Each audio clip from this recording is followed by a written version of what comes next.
this blackness, as I looked at it, instantly I was aware of its complete nature.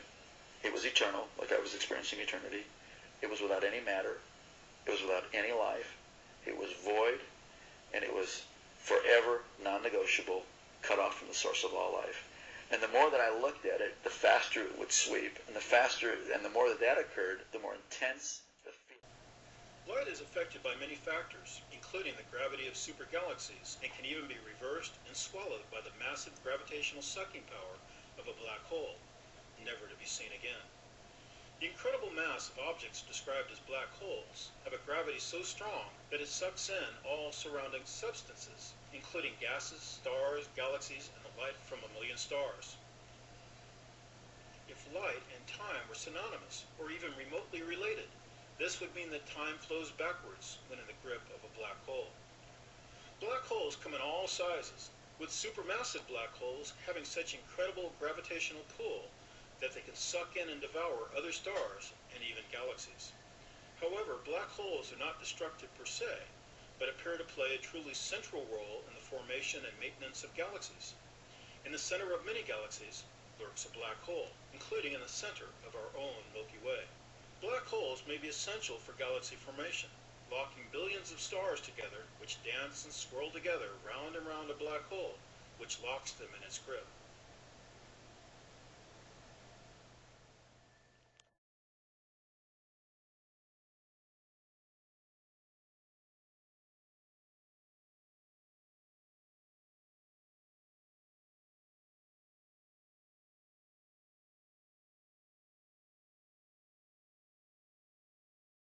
It's called dimethyltryptamine. It's produced by your pineal gland. It's actually a gland that's in the center of your brain. It's the craziest drug ever. It's the most potent psychedelic known to man. Literally, but the craziest thing is about it is it's natural, and your brain produces it every night as you sleep.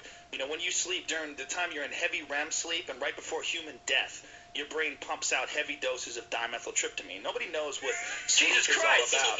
Nobody knows what dreaming is important, why dreaming is important, but dreaming is hugely important. If you don't dream, you'll go fucking crazy and you'll die. And while you're dreaming, while you're in heavy REM sleep, you are going through a psychedelic trip. And very few people know about this, but it's been documented. There's a great book on it called DMT, The Spirit Molecule, by a doctor named Dr. Rick Strassman. And he did all these clinical studies at the University of New Mexico on it. And you take this shit and literally you are transported into another fucking dimension.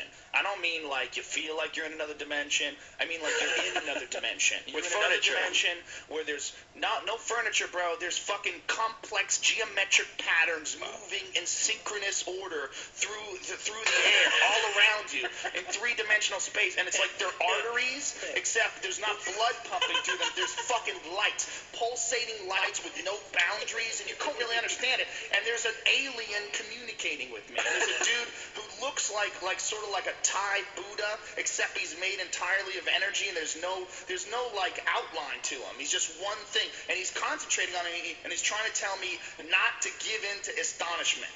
Just relax and try to experience this. And I'm like, you gotta be fucking shitting me. And I'm a stand-up comedian, you know, because as a stand-up comedian, we pride ourselves in being able to describe things. So I'm like, how the fuck am I gonna talk about this? And this is insane, because there's like a beat, and there's all these fucking complex patterns moving around, and this guy's looking at me in the eye, and I am fucking freaking out. And it lasts for about 5 minutes. And when it's over, after 5 minutes, you're like, what the fuck? Dimethyltryptamine, a molecule with a complex name and the simplest ability to unlock the door to another dimension. DMT, the spirit molecule. You know, it's a conundrum, it's a paradox. Amazing that we have a molecule in our brain and throughout our body that is the most potent hallucinogen that we know. Why is DMT in our bodies? Why is it in plants, in all sorts of mammals? What is the role it plays in humans? Between the inhalation and the exhalation, they were then transported into, whatever it is, or wherever it is that DMT leads people. I would have expected that I would see angels and fairies and not alien life forms. Are these experiences spiritual experiences, or otherwise are they created by physiological processes, or is the brain itself responding to something that's going on? What do these experiences say about the nature of reality, the nature of our minds, or the function of our brain that we can so quickly shift into these alternate realities? The frames we use to understand our world are arbitrary. DMT is a forcible reminder that there's a lot more about reality, the universe, ourselves, the biosphere, whatever, that there's a lot more to it than we